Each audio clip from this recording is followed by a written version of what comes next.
I figured out how to edit a video like Dream. Let me explain. A couple weeks ago, I uploaded how to edit a video like Dream, and it absolutely blew up.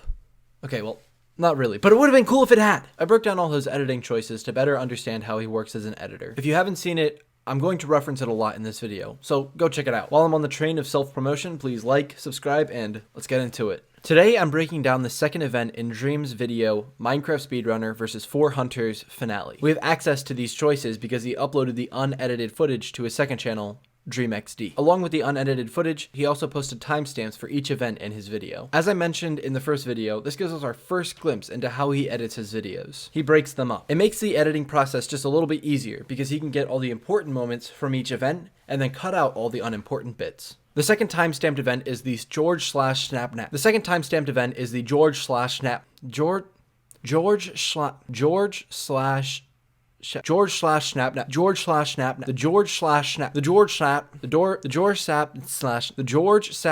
Nash. The second time-stamped event is called the Sapnap/George Chase. Basically, George and Sapnap chase Dream. First it's through a ravine, then up a mountain, a little build action, and finally Dream runs away with an epic clutch.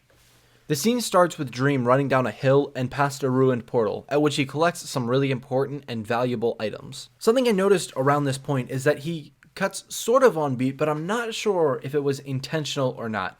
Let me explain. The first beat drops as Dream lands on the ground, and the second beat drop is just slightly off from where the cut is, which makes me hesitant to say whether or not this is 100% a tactic that Dream intentionally used.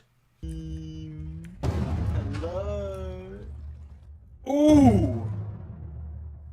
However, I do know that this tactic of cutting to the beat is used by other creators. Unfortunately, I don't have the time to get into it right now, but in the description there's a video that explains the benefits of cutting to the beat. Once Dream gets his items from the ruined portal, he cuts to him yelling, "Leave me alone!" As I said in the last video, he rarely, if ever, cuts the audio from the video to use in a different context than what was originally recorded. As Dream runs through the valley in this edited version, I noticed something interesting. He is constantly switching his point of view between first person, second person, and third person. I assume he does this to let the viewer know that he is not far ahead from George and Sapnap. This reminds the watcher that the entire time he's running, George and Sapnap are just a few blocks behind trying to kill him. This really builds the intensity of the run. I assume he looked back during the run to see how far ahead he was, but during the editing process, he incorporated these shots. It is a really effective way to use Minecraft mechanics to enhance the watching experience. This built tension culminates as Dream is running up the side of a mountain and George hits him down to half a heart. Dream is on the brink of death. Those few blocks of safety have shrunk into oblivion.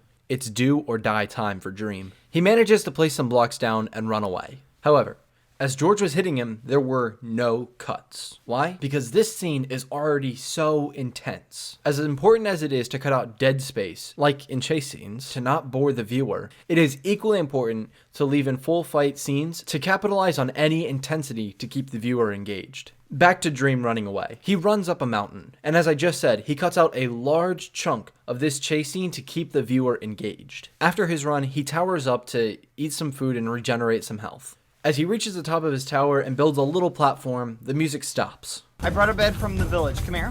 Oh, nice. Right click it. Okay. Now George, we can just continue attacking. We'll just respawn. Well, He's got he just iron. got hardware. This is Dream's first real opportunity to just let the hunters talk. It's the first moment that the characters get to shine through without any on-screen action. It's the first breath the viewer gets in a little while, so it's a really opportune moment to just let that sink in. Oh my goodness. Sapnap. Making Dream. tools. Not really.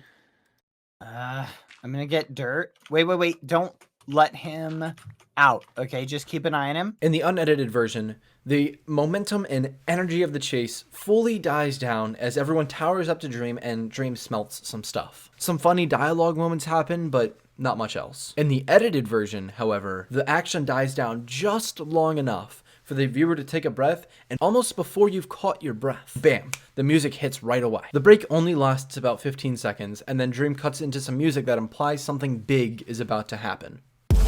Oh, Sapnap, can you break his tower? We get to see Sapnap breaking part of Dream's tower, and then... Yes! Yes! Unfortunately, that's where the event ends.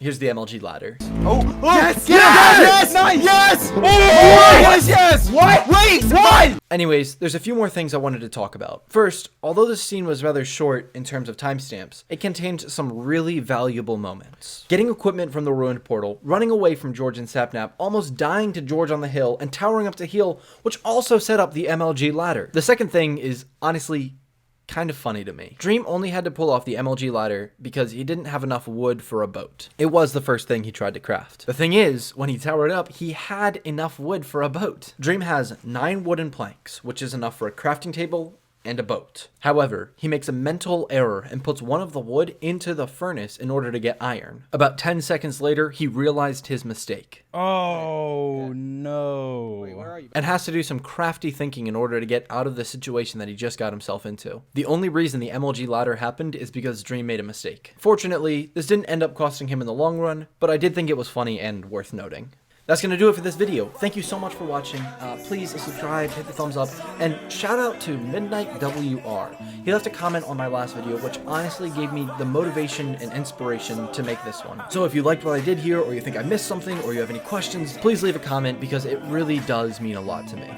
Thanks for watching and have a good day. Peace.